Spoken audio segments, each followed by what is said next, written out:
ரிஷபராசியில் பிறந்தவங்களுக்கு வரக்கூடிய ஆடி மாதத்தில் கோட்சார ரீதியாக வரக்கூடிய கிரக அமைப்புகளால் எந்த மாதிரியான மாற்றங்கள் வரப்போகுதுன்றது பற்றி தானுங்க ஆதாரபூர்வமாக வேதகால முறையில் துல்லியமாக இந்த பதிவில் நம்ம பார்க்க போகிறோம். 6 வருடத்துக்கு பிறகு ஆடி மாதம் வெள்ளிக்கிழமை பிறக்கப்படுது. 2020ஆம் ஆண்டு ஆடி மாதம் வெள்ளிக்கிழமை பிறக்கப்பட்டது. அதுக்கு முன்னுக்கு 11 வருடத்துக்கு முன்னுக்கு தான் ஆடி மாதம் வெள்ளிக்கிழமை பிறக்கப்பட்டது. இந்த 2020க்கு அப்புறம் பார்த்திங்கன்னா 6 வருடம் கழித்து 2026வது வருடத்தில் தான் ஆடி மாதம் வெள்ளிக்கிழமை பிறக்கப்படுது.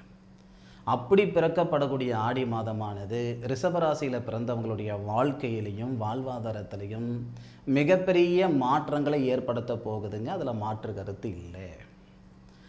ரிஷபராசியாதிபதின்னு சொல்லக்கூடிய கிரகம் சுக்கிரன் ரிஷபராசிக்கு 4வது பாவகன் சொல்லக்கூடிய சுபஸ்தானத்தில் தன்னுடைய சுயசாரம் பார்வதியம்மன் அவதரித்த நட்சத்திரம் சொல்லக்கூடிய பூரம் நட்சத்திரத்தில் சுக்கிர பகவான் முதல் பாதத்தில் இருக்கார். இந்த நிகழ்வு ரிஷபராசியில் பிறந்தவங்களுடைய மன வாழ்க்கையில் இருக்கக்கூடிய சங்கடங்களை சரிப்படுத்திவிடும். தொழில் நிமித்தமாக தொடர் தோல்வி தொடர் நஷ்டம் இருந்துக்கிட்டு இருக்குது, பொருளாதார ரீதியாக பலவிதமான சிக்கல் இருந்துக்கிட்டு இருக்குது அப்படின்னா இந்த நேரத்தில் 100% மாற்றங்கள் செய்யும். அதில் மாற்று கருத்து இல்லை. ஆதாரம் என்ன சாமி? முதல் ஆதாரம், வாழ்க்கை நல்லா இருக்கும், மன வாழ்க்கையில் இருக்கிற சங்கடங்கள் சரியாகும்னு சொன்னேன். அதுக்கு ஆதாரம் கொடுத்துறேனுங்க. ரிஷபராசியில் பிறந்தவங்களுக்கு திருமண ஸ்தானாதிபதினு சொல்லக்கூடிய கிரகம்தான் செவ்வாய். சந்திர பகவானுடைய சாரம் கிருஷ்ண பகவான் அவதரித்த நட்சத்திரம்னு சொல்லக்கூடிய ரோகிணி நட்சத்திரம் முதல் பாதத்தில் திருமண ஸ்தானாதிபதினு சொல்லக்கூடிய செவ்வாய் உங்கள் ராசிக்கு 4வது பாவகத்தில் இருக்கக்கூடிய உங்கள் ராசிநாதன் திருமண காரகனை பார்க்கிறாரு ஃபஸ்ட். இதனால் அந்த திருமண காரகன் சொந்த நட்சத்திரம் தன்னுடைய சொந்த நட்சத்திரத்தில் இருக்கார். திருமண ஸ்தானாதிபதி செவ்வாய் திருமண ஸ்தானத்தை பார்க்கிறாரு. இதனால் மன வாழ்க்கையில் இருக்கிற சங்கடங்கள் முழுமையாக சரியாகும். சில பேருக்கு 10 வருஷமாக 12 வருஷமாக 15 வருஷமாக வரன் பார்த்துக்கிட்டு இருக்கிறோங்க, செட் ஆகலை அப்படின்னா இந்த ஆடி மாதத்தோட அந்த திருமண தடைகள் முழுமையாக விலகிடும். ஆடி மாதம் பிறகு வரக்கூடிய ஆவணி மாதத்தில் நிறைய பேருக்கு திருமணம் நிச்சயிக்கப்படும். சரி, அடுத்தபடியாக தொழில் நிமித்தமாக ஆடி மாதத்தில் மாற்றங்கள் வரும் சார் அப்படின்னா தொழில் ஸ்தானாதிபதினு சொல்லக்கூடிய கிரகம் யார்? சனி. லாபஸ்தானத்தில் இருக்கார். தனஸ்தானாதிபதினு சொல்லக்கூடிய புதனுடைய சாரம் ரேவதி நட்சத்திரம் 2வது பாதத்தில் இருக்கார். அப்போ ரேவதி நட்சத்திரம் 2வது பாதத்தில் இருந்து தொழில் ஸ்தானாதிபதி உங்கள் ராசியை பார்க்கிறார். உங்கள் ராசியை பார்க்கிறாரு. ராசியில் இருக்கக்கூடிய செவ்வாவை பார்க்கிறார். First point. அதன் பிறகு உங்கள் ராசிநாதன் சொல்லக்கூடிய சுக்கிரன் ராசிக்கு 10வது பாவகன் சொல்லக்கூடிய தொழில் ஸ்தானத்தை பார்க்கிறார். இந்த நிகழ்வு எல்லாமே நமக்கு சாதகமாக இருக்குது. அதே மாதிரி ஆடி மாதம் 16ஆம் தேதி நல்லா தெரிஞ்சுக்கிடுங்க, உங்கள் ராசிநாதன் சொல்லக்கூடிய சுக்கிரனை தொழில் ஸ்தானாதிபதினு சொல்லக்கூடிய சனி பகவான் பார்க்க செய்கிறார். ஆடி 16ஆம் தேதி. இந்த ஆடி மாதத்தில் வரக்கூடிய கோட்சார கிரக அமைப்புகள் எல்லாமே மன அழுத்தத்தை சரிப்படுத்துறதுக்கும் பொருளாதார ரீதியாக இருக்கிற சங்கடங்களை சரிப்படுத்திக்கிறதுக்கும் நம்மளுடைய சூழ்நிலை மாறுறதுக்கான ஒரு பாதையை உருவாக்கி கொடுக்கக்கூடிய கிரக அமைப்புகள் தானுங்க. இதில் மாற்று கருத்து இல்லை. முக்கியமாக சூரிய பகவான் பயிற்சி அடைகிறது தான் தமிழ் மாதம். அப்போது சூரிய பகவான் ரிஷபராசியில் பிறந்தவங்களுக்கு சுபஸ்தானாதிபதினு சொல்லக்கூடிய கிரகம்.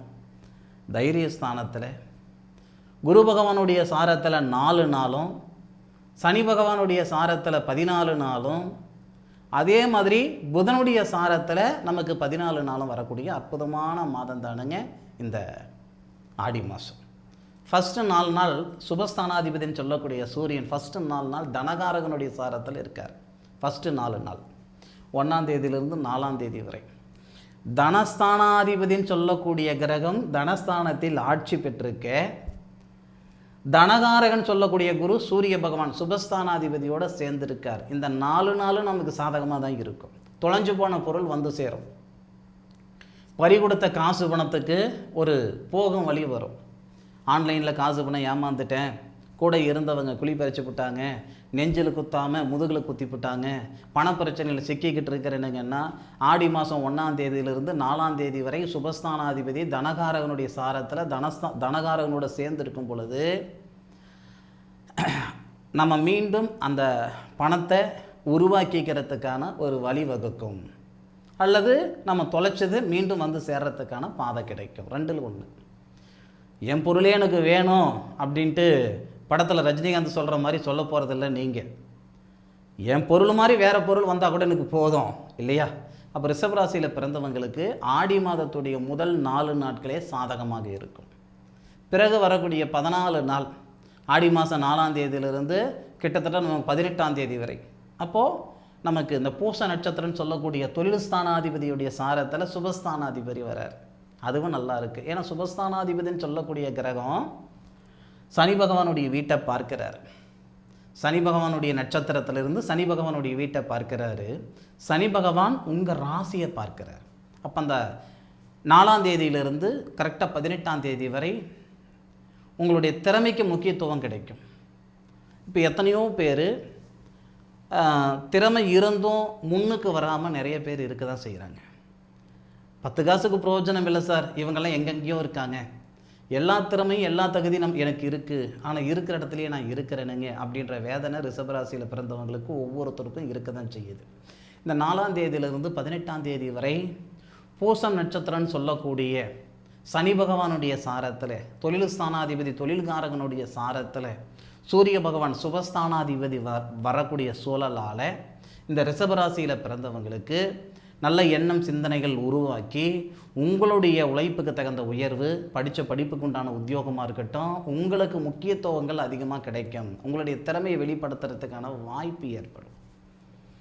ஏன்னா ஒவ்வொருத்தர்கிட்டையும் ஒவ்வொரு விதமான திறமைகள் இருக்க தான் செய்யுது. கலைத்துறையில் நிறைய பேர் இந்த நேரத்தில் சாதிக்கிறதுக்கான வாய்ப்புகள் உண்டு.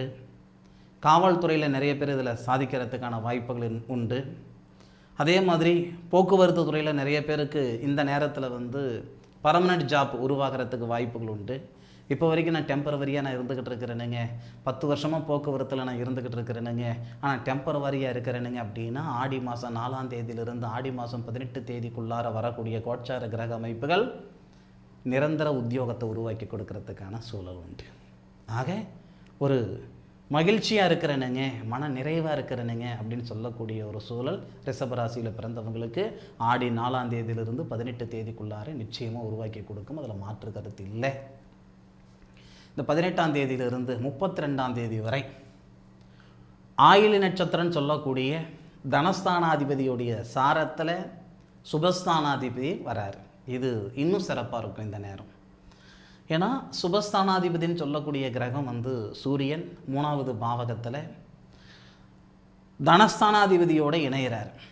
இந்த சூழல் நமக்கு எப்படி இருக்கும்னா, பூர்வீக தொழில் செய்கிறவங்களுக்கு ரொம்ப நிறையவாக இருக்கும். இல்லை நான் புதுசாக தொழில் உத்தியோகம் ஆரம்பிக்கிறேனுங்க, ஏற்கனவே நீங்கள் தொழில் செய்துக்கிட்டு இருந்தாலும் மீண்டும் உங்களுடைய தொழிலை அதிகப்படுத்தலாம். இல்லை சாமி நான் இதுதான் ஃபஸ்ட் டைம் நான் செய்ய போகிறேன் அப்படின்னாலும் இந்த நேரம் உங்களுக்கு சாதகமாக இருக்கும். அதில் மாற்று கருத்து கிடையாது. ஏன்னா தொழில் ஸ்தானாதிபதினு சொல்லக்கூடிய கிரகம் தனஸ்தானாதிபதி சாரத்தில், தனஸ்தானாதிபதினு சொல்லக்கூடிய கிரகம் தனகாரகனுடைய நட்சத்திரத்தில் இருந்து உங்கள் ராசிக்கு சனி பகவானுடைய வீடான 9வது பாவகத்தை பார்க்கிறது சிறப்பு. இந்த சூழலால் புதுசாக தொழில் தொடங்கணுன்ற ஒரு பிளான் இருக்குன்னா ஆடி 18க்கு மேற்கொண்டு நீங்கள் தொடங்குங்க. ஆடி மாதம்ன்றதுனால நீங்கள் ஒன்றும் சங்கடப்பட வேண்டாம்.